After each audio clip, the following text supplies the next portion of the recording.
यहाँ रहते हैं। ये भी एक तो कल्याण जी का स्वागत है हमारे जसमा मंदिर माता मंदिर पर। आज आप मेवाड़ की नगरी उदयपुर में पधारे हैं और सामने आप देख रहे हैं हमारे जसमा माता का ये भी 51 साल पहले बनाया हुआ मंदिर है, जिसके आप दर्शन के लिए पधारे हैं। हालांकि यहाँ थोड़ा काम चल रहा है, व्यवस्था थोड़ी सी अनुकूल है, लेकिन अगले साल आएंगे तो आपको व्यवस्था बहुत अच्छी सुविधा मिलेगी। कैसा लग रहा है सर? बहुत ये सारे समाज की करते हैं एक ज़माने में। अच्छा है, पहली बार मैं यहाँ पे आया हूँ, मुझे इतनी जानकारी नहीं थी, लेकिन अब यहाँ आया हूँ तो आपने काफ़ी कुछ नॉलेज दिया है यहाँ पे।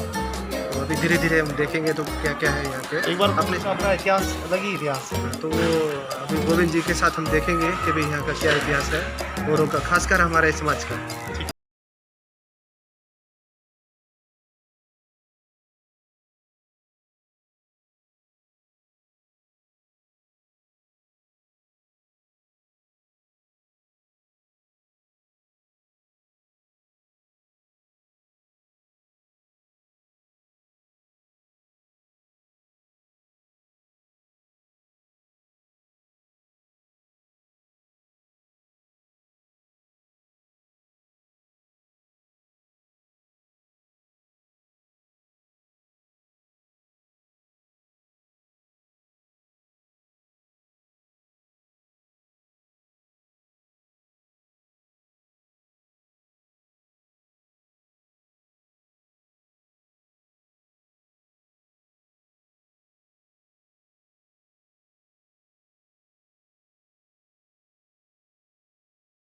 यहाँ की नक्काशी देखिए आप थोड़ी सी। देखिए, हाँ, लेकिन झील का कोई जवाब नहीं। झील का जवाब दूँ?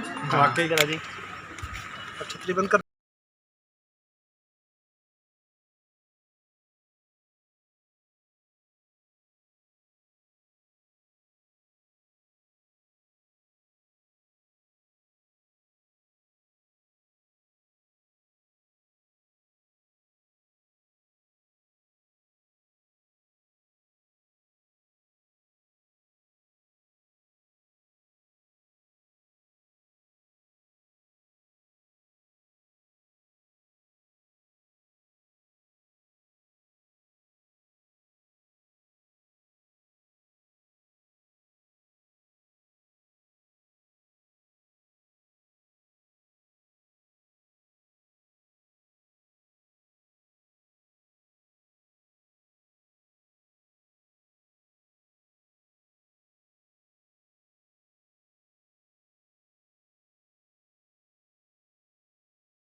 बड़ी दुर्भाग्य की बात यह है मित्रों कि हमारे समाज का इतिहास किसी ने रिकॉर्ड नहीं किया। पता नहीं उस ज़माने में ठेकेदार या हमारे सूबेदार या हमारे और भी पंच पटेल हुआ करते थे, उनको किस बात का डर था, आखिर किस बात को लेकर उनको चिंताएं रहती थी, जिन्होंने इस इतनी अच्छी चीज़ को अगर वो इतिहास के पन्नों में लिख के जाते तो शायद आज हमारा एक अस्तित्व होता और एक वर्चस्व होता और हमारे नाम की भी यहाँ पर कुछ न कुछ माता रानी की स्मृति बनती, मूर्ति या हम मंदिर बना सकते थे। लेकिन वो कहना इतिहास में हम तो भूखे थे और आज भी ठोकर खाते हैं। तो हमें इतिहास अगर बनाना है तो हमें पुनः हमारे जो आराध्य देव है, कुल देवी है, हमारे सगर महाराज है, भगीरथ जी महाराज, उनके इतिहास को पुनर्जीवित करना होगा और समाज को बताना होगा कि ये देखिए हमारे पूर्वज ऐसे थे और हमने भी कुछ, अगर हमने भी काबिलियत है तो हम भी समाज को कुछ करके दिखाए। देखिए हमें भी कुछ काबिलियत है, हम भी भागीरथ के वंशज हैं, हम भी माँ जसमा के वंशज हैं। हमारे साथ में आदरणीय प्रोफेसर जी सुनील जी कलिया, जो कि गांधीनगर गुजरात की धरती से पधारे हैं, आज आने का मौका मिला है। जब आपने सुना यहाँ की हमारी यहाँ मातेश्वरी द्वारा गधे के लाद कर जब मजदूरी करते थे, मैंने इतनी विश्व प्रसिद्ध झील बनाने में सहयोग दिया है, हमारे समाज के लिए क्या क्या शब्द कहना चाहेंगे आप? गोविंद जी, मुझे कई वर्षों बाद यहाँ पे झीलों के शहर उदयपुर में मुझे दोबारा मौका मिला यहाँ आने का, और सौभाग्य की बात है कि भी आपके द्वारा हम दोबारा यहाँ पे मैं इस साथ देख रहा हूँ। यहाँ पे मैं पहली बार इस झील को देख रहा हूँ। मुझे आइडिया नहीं था कि भी हमारे झील में हमारे समाज का इतिहास भी इस झील के साथ जुड़ा हुआ है। जब मालूम आपने बताया कि भी हमारे जसमा माता के यहाँ पे गधों के साथ उनके पूरे लोग यहाँ पे इकट्ठे होकर उन्होंने पूरा सहयोग दिया, जैसे कि आप खुद बता रहे हैं कि भी हमारा कोई इतिहास दर्ज नहीं है। वो चीज़ लगता है कि भी कहीं ना कहीं हमारे इतिहास में और आने वाले समय में वो मिस है कहीं पे। तो जब आप लोग जैसे जागरूकता ये फैलाएंगे कि भी हमारे समाज में ऐसे ऐसे हुआ था, तो मुझे लगता है कि आने वाले समय में लोगों को वो एक जागरूकता पैदा होगी। तो मुझे अच्छा लगा कि भी आपने बताया कि हमारा भी एक इतिहास जुड़ा हुआ है इस झील को लेके। तो आने वाले समय में यही कहना चाहूँगा कि भी हम ज़्यादा से ज़्यादा इस चीज़ का प्रचार करें, ताकि लोगों को मालूम चले कि भी समाज की कुछ हमारी कुल देवी भी मानी जाती हैं जसमा माता, और एक इतिहास भी है जो पन्नों में दर्ज नहीं है, लेकिन हम चाहेंगे कि भी वो हमारे आप जैसों के माध्यम से लोगों तक पहुँचे। मैं यही कहना चाहूँगा। वास्तव में उस समय के जो साहित्यकार थे, लेखक थे, सिर्फ लेबर का काम कर दिया गधों द्वारा, ऐसा उन्होंने उल्लेख किया है, लेकिन समाज का नाम या ऐसा उन्होंने कोई किसी व्यक्तिगत का नाम नहीं डाला है। वो क्यों नहीं डाला है, किस लिए डाला है, वो एक बहुत बड़ी बात है। आज के समय में भी लोग मकान बना देते हैं और मकान के बाहर अगर ठेकेदार का नाम लिखा जाए तो मना कर देता, नहीं साहब मेरा नाम मत लिखो। इससे पता नहीं उसको किस बात का डर है, क्या मकान गिरने का डर है या उसने कोई मकान में कोई कमी रखी है, किसी न किसी की तो बात का डर है। हो सकता है कि उन्होंने जो काम किया हो उससे संतुष्ट नहीं हो वो, कि साहब यहाँ लिख के जाएंगे, हो सकता है राजा महाराजा दोबारा हमको वापस बुला ले। तो कई प्रकार के या डर या भय भी हो सकता है। या पहले जब बात चलती थी कि मुगल जो है हाथ पैर कटवा देते थे, ऐसा भी सुना था, तो हो सकता है उनको लगे कि राजा महाराजा मरवा देंगे, कहीं ऐसा नहीं। तो कहीं ना कहीं डर बना रहा होगा। इसीलिए इतिहास के पन्नों में समाज का जो है इतिहास दर्ज नहीं हो पाया, इसका हमें बहुत खेद है। लेकिन अब धीरे धीरे सोशल मीडिया के माध्यम से, आज की जागरूकता के माध्यम से हम क्या क्या कर रहे हैं और क्या करना चाहते हैं, क्या लग रहा है? जैसे कि आप बता रहे हैं कि भी हमारे यहाँ इतिहास भी दर्ज रह चुका है, तो हमें यही करना होगा कि भी हम लोगों को जागरूक करें पहले तो, क्योंकि जागरूकता जब तक नहीं होगी तब तक हमें नहीं मालूम चलेगा। क्योंकि मैं स्वयं को भी, मुझे खुद को नहीं मालूम था कि भी हमारा भी इतिहास इस झील से जुड़ा हुआ है। जब आपने कहा कि चलो आप और देखिए, तब मुझे यहाँ पे आके एहसास हुआ कि भी सच में जो आपने कहा वो यहाँ पे दिखता भी है, क्योंकि एक मानव निर्मित झील ही दिखती है, कोई ऐसा नहीं है कि भी नेचुरल है। नेचुरल एक होता है कि कुछ दायरे तक लगता है कि भी कुछ दायरे तक होगी, लेकिन उसके बाद तो कहीं ना कहीं वो मानव निर्मित है। तो मानव निर्मित होने के साथ मुझे ये लगता है कि भी हमारे समाज के लोगों का यहाँ पे योगदान रहा होगा। ये हमारा एक इतिहास जुड़ा हुआ है। तो यही गोविंद जी आगे बताएंगे कि भी हमें और क्या करना चाहिए। मेरे हिसाब से तो यही है कि भी लोगों को प्रचार करके इस झील के बारे में बताएं, ताकि एक टूरिस्ट का तो बढ़ावा हो मिलेगा ही मिलेगा, साथ में इतिहास की भी जानकारी मिलेगी कि हमारा इतिहास किस तरह से इससे भी जुड़ा हुआ है। हमारे समाज के एक सज्जन मेरे को मिले थे, वहाँ पे हमारे कुलदेवी का मंदिर होना चाहिए, ये इस तरह की बात कर रहे थे। लेकिन मैंने कहा भाई जब तक हम लोग तख्त में नहीं जाएंगे, जब तक हम पूरी बात को नहीं समझेंगे, तब तक हम ऐसा काम नहीं कर सकते। राजसमंद का जो मुद्दा है, राजसमंद का जो मंदिर है, वो हमारी एक पहचान है, क्योंकि हमारे पूर्वजों ने वहाँ मंदिर बनाया और मंदिर बनाकर गए, वही हमारे पहचान चिन्ह और हमारी एक तरह की लाइसेंस कह सकते हैं कि हमारा वो लाइसेंस का काम कर रहा पूरा मंदिर। यहाँ हमारे पास कोई लाइसेंस नहीं है। यहाँ लोग बात करते हैं, गांव के लोग बात करते हैं कि जसमा ओडन थी जिन्होंने यहाँ गधों सहित लाखों की तादाद में आए थे, एक दो नहीं।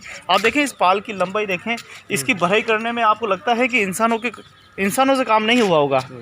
निश्चित रूप से गधों के द्वारा मिट्टी भर के फिर इसका काम हुआ है, क्योंकि मिट्टी इसी से खोदी गई थी, अंदर से खोद कर यहाँ भराई करी गई थी, फिर जाके इसका निर्माण हुआ है। मतलब हमारे समाज की कुलदेवी जो जसमा माता थी, वो गधों के सहित यहाँ पे आई थी, क्योंकि वो ये लगता भी है, क्योंकि उस टाइम कि पशु ही होते थे जो इस तरह के कार्य में सहयोग करते थे, और बिना उनके होता भी नहीं था कि भी हम कुछ यहाँ पे कर पाए। जिस तरह ये हम करीब करीब मुझे यहाँ से लग रहा है ये 50 फीट के अराउंड यहाँ पे इसकी तो नीचे कितना रहा नीचे होगा?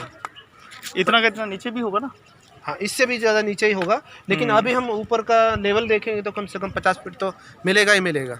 तो 50 फीट खोदने के लिए कहीं ना कहीं हमारे उनको उस टाइम राजाओं को ज़रूरत पड़ी होगी। तो ये चीज़ें हमें लगता है कि भी हमारा कहीं ना कहीं वजूद था उस टाइम। था। तो वास्तव में वजूद को हमें वापस पुनर्जिंदा करना पड़ेगा और लोगों को याद दिलाना पड़ेगा कि आप क्षत्रिय, हमारे क्षत्रिय और समाज के लोग हैं। हमें ये क्षत्रिय का तो जो लोगो है ये हमें राजा ने दिया था। यहाँ के मेवाड़ के राजाओं ने कहा था कि तुम लड़ने में क्षत्रिय नहीं हो लेकिन काम करने में क्षत्रिय हो। बिल्कुल। तो तुम श्रमिक उस तरह से पदवी दी गई थी। हाँ। तो हम श्रमिक तो थे लेकिन हमको क्षत्रिय बोला। तुम भी हमारे विकास में भागीदारी निभाने वाले हमारे फौजी हो। तो हमें बहुत खुशी होती है कि हमें भी फौजी का दर्जा दिया है, विकास की काम में दर्जा दिया है। लेकिन आज हम क्या कर रहे हैं, हमारे समाज का विकास नहीं कर पा रहे हैं। सब कुछ विकास कर दिया, हमारे पूर्वजों ने हमारा नाम छोड़ के गए, लेकिन आज हमारा खुद का स्वयं अपना जब हम सक्षम हो गए हैं, आज के आधुनिक युग में आगे बढ़ गए हैं, फिर भी हम अपने आप को सच्चा साबित नहीं कर रहे। क्या वजह हो रही है, क्यों है ये? इसका मेन कारण है हमारे अशिक्षा। क्योंकि शिक्षा, जब तक शिक्षा नहीं होगी समाज में तो वो समाज कभी भी आगे नहीं बढ़ सकता है। तो शिक्षा को जब तक हम शिक्षा को आगे नहीं लाएंगे तब तक हम विकास की बातें करना बेमानी होगा। शिक्षा एक हमारा बहुत बड़ा एक उसको टारगेट लेके चलना चाहिए, क्योंकि हमारा समाज एक ऐसा पिछड़ा हुआ समाज है कि जिसमें लगता है कि भी हाँ भी इसको बहुत ज़रूरत है। उस टाइम भी लोगों हमारा जो कह सकते हैं कि रोजगार था, रोजगार भी उस टाइम शिक्षा की ज़रूरत नहीं होती थी। एक व्यवसाय जो था उस व्यवसाय में शिक्षा को ना ही बढ़ावा दिया गया और ना ही हमारे लोगों ने उस टाइम सोचा कि भी हम इस चीज़ को आगे और हमें कुछ प्रोग्रेस करनी है।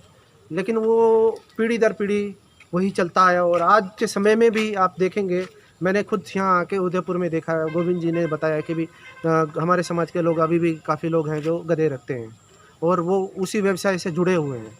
या आपने आंखों से देखा या? हाँ बिल्कुल जी, मैंने अपनी आंखों से देखा कि उनके घर के सामने गधे बंधे हुए थे, जो शायद ही मैंने पहली बार यहाँ देखा कि भी ऐसा भी है। गुजरात में सुना है कुछ जगह कि भी वहाँ पे ऐसे गधे रखते हैं, एक तो फैमिली है, लेकिन वैसे तो ज़्यादातर नहीं है। फिर भी मैंने आज यहाँ आके देखा कि उनके घरों के सामने गधे बंधे हुए थे। तो वो चीज़ मैं देख के खुद भी आज भी सरप्राइज हुआ कि भी वो अपनी पहचान को आज भी वो छुपा के नहीं रखना चाहते, बल्कि लोगों को बताना चाहते हैं कि भी हमारे समाज में हम लोग कैसे थे और आज हम उसी पद्धति को लेते हुए आगे चल रहे हैं। तो ये चीज़ मुझे एक अच्छा लगा कि भी ठीक है, हम पहचान नहीं छुपाते हैं, परंतु फिर भी मैं यही कहना चाहूँगा कि समाज को विकास तभी होगा जब हमारे पास शिक्षा का रहता हो।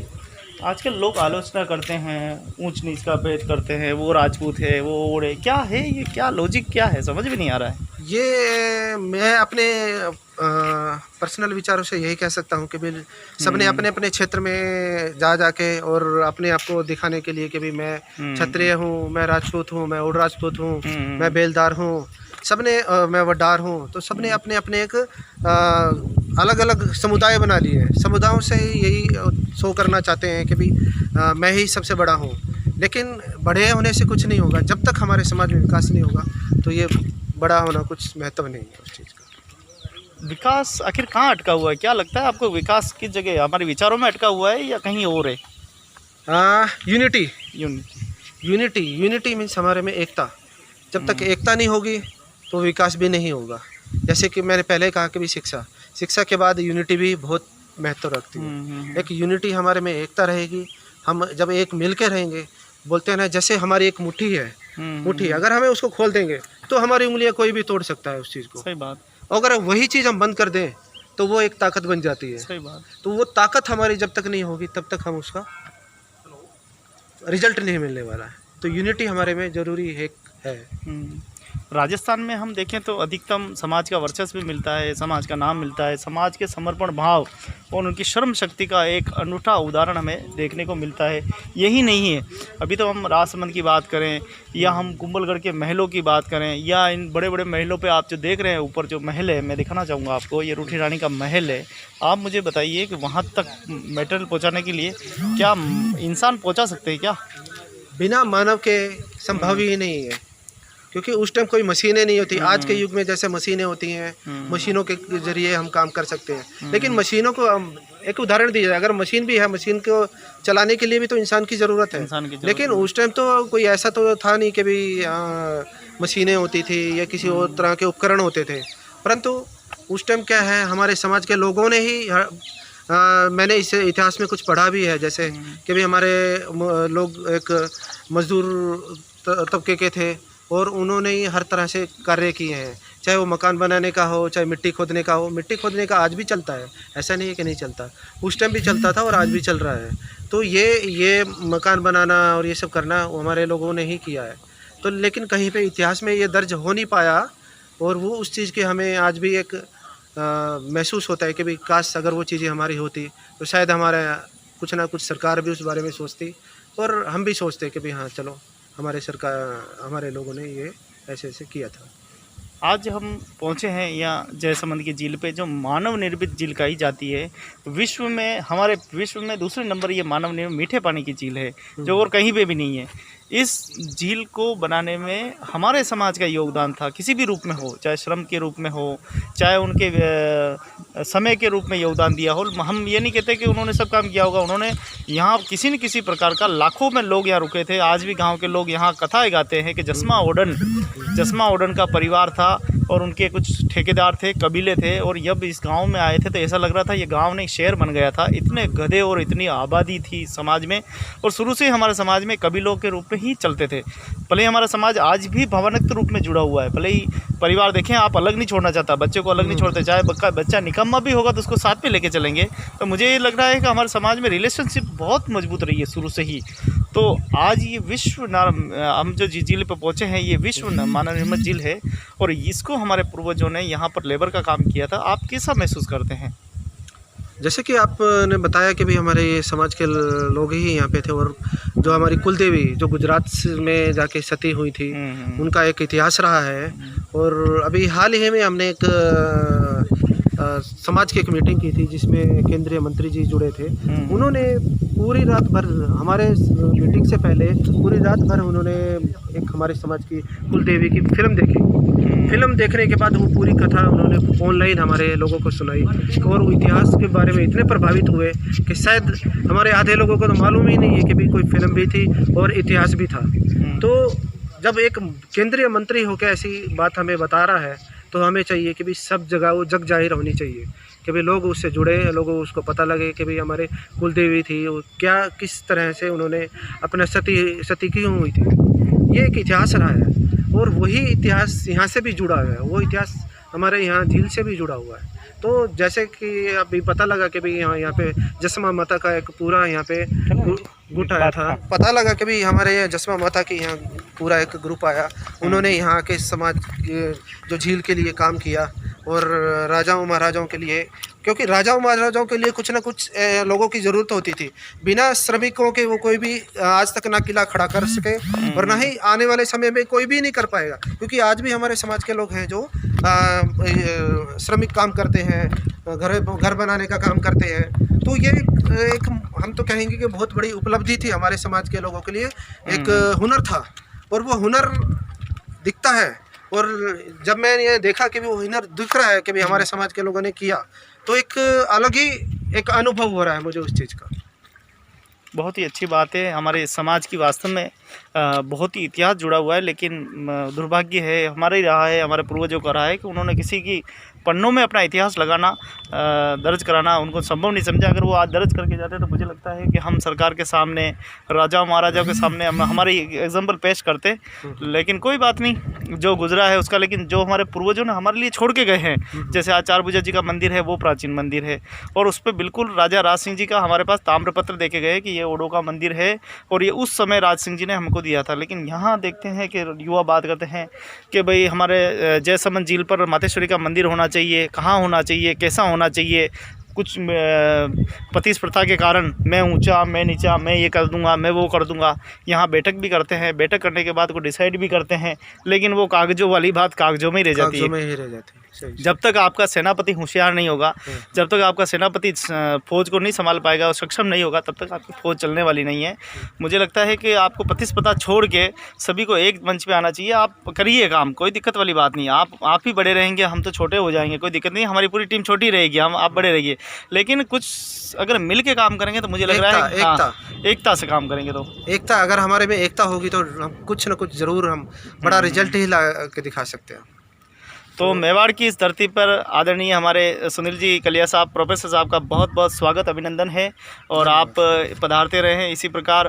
आइए हम आपको ले चलेंगे अब बहुत सारी, क्योंकि आप पाली में आदरणीय हमारे पारस राम जी, जो कि हमारे समाज के एक वरिष्ठ समाज सेवी थे, जिनका स्वर्गवास 15 अगस्त को हो गया था, आप उनको श्रद्धांजलि के रूप में देने के लिए आप उनके निवास स्थान पर पधार रहे हैं। इसी दौरान उदयपुर के में मुझसे भी मुलाकात हुई और आपका आगमन हुआ कि उदयपुर में मैं भी देखना चाहता हूँ कि आज इस समाज की क्या स्थिति है, आखिर समाज द्वारा ऐसी क्या चीज़ है जो मुझे वहाँ देखने को मिलेगी।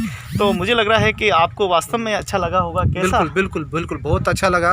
मेरा मन है कि मैं अब जब भी मौका मिलेगा मैं ज़रूर आऊँगा, गोविंद जी से मिलूँगा, अपने समाज के लोगों से मिलूँगा, और जहाँ पे भी हमारा इतिहास कहीं ना कहीं मुझे लगेगा, ठीक है पन्नों में दर्ज नहीं है, लेकिन हमें मालूम चले कि भी हमारे इतिहास के लोग यहाँ पे उन्होंने अपना श्रम दिया है या कोई योगदान रहा है, तो मैं ज़रूर वहाँ पे जाऊँगा। अभी के लिए अलविदा लेते हैं दोस्तों, और हम आपको मिलेंगे राजसमंद की 9 चौकी पाल पर, जो कि महाराणा राज सिंह जी के कार्यकाल में हमारा 365 वर्ष पुराना मंदिर आज हमारे सुनील जी कलिया साहब को पुकार रहा है। भगवान चारभुजानाथ की कृपा ही रही है शायद आपको उनके दर्शन करने का मौका।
साबरमती ही यहाँ से वो जाती है, तो साबरमती का ही पानी वहाँ पे इकट्ठा होता है। लेकिन बीच में भी उन्होंने भी एक अभी धरोई डैम्स बनाया हुआ है ताकि कंट्रोल हो जाए।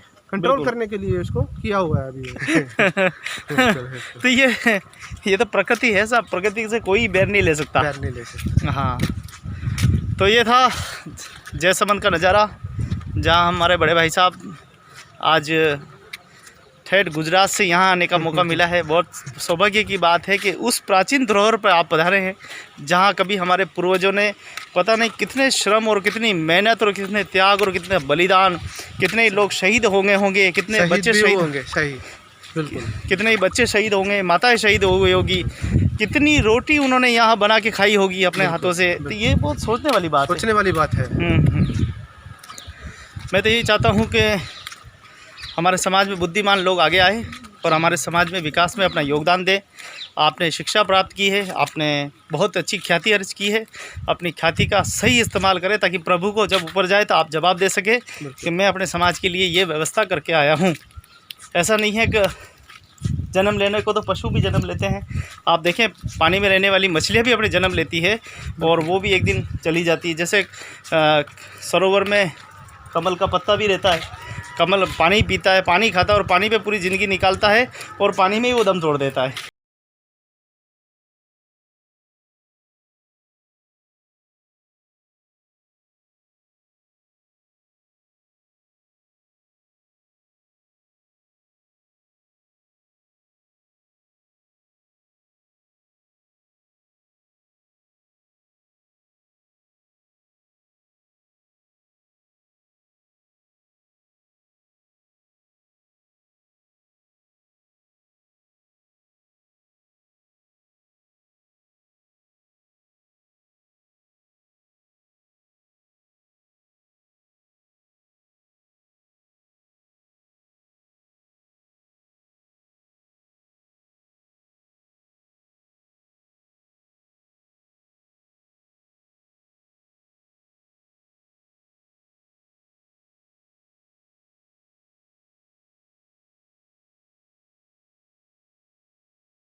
शानदार धाम है मातेश्वरी का। दाल बाटी वगैरह बनती है, बहुत ही शानदार। प्रसाद में है। हाँ, प्रसाद में। सौभाग्य की बात है कि माता रानी के चरणों में आने का मौका मिला है। इडाना माता धाम में, शक्तिपीठ धाम में हमें भी देखने। आप मैं प्रथम जिंदगी में पहली बार ही पहुंचा हूँ यहाँ पे। हाँ, मैं ये कहूँगा, मैं ऐसे नहीं कहूँगा हाँ। कि मैं अपनी जीवन काल के अंदर ही पहली बार मैं यहाँ माता रानी के चरणों में। माता रानी की।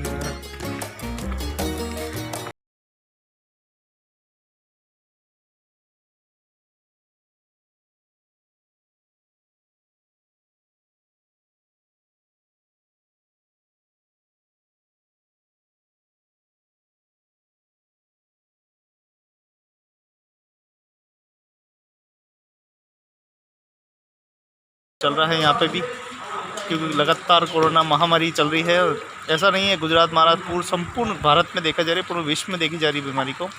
इसको चलते हुए ये लॉकडाउन की स्थिति देख सकते हैं आप, पूरे दुकानें वगैरह सब बंद पड़ी हुई है। बाकी यहाँ पे भक्तों का एक तरफ तांता लगता है। यहाँ पर इतने श्रद्धालु आते हैं कि गिनना नामुमकिन, लेकिन लॉकडाउन की स्थिति की वजह से यहाँ सब कुछ जाम पड़ा हुआ है। मैं प्रथम बार मुझे यहाँ आने का मौका मिला है, लेकिन यही कह सकते हैं कि भी जैसे भी अभी महामारी फैली हुई है उस हिसाब से यहाँ हमें दर्शन तो अभी नहीं हो पा रहे हैं, लेकिन हमारा सौभाग्य ये है कि भी हम इस धरती पे उनके यहाँ कम से कम चरणों तक तो आ सकें। दोनों तरफ जी। माता इडाना की जय हो। गौरी ओ मैया जय अम्बे गौरी, ब्रह्मा शिव जी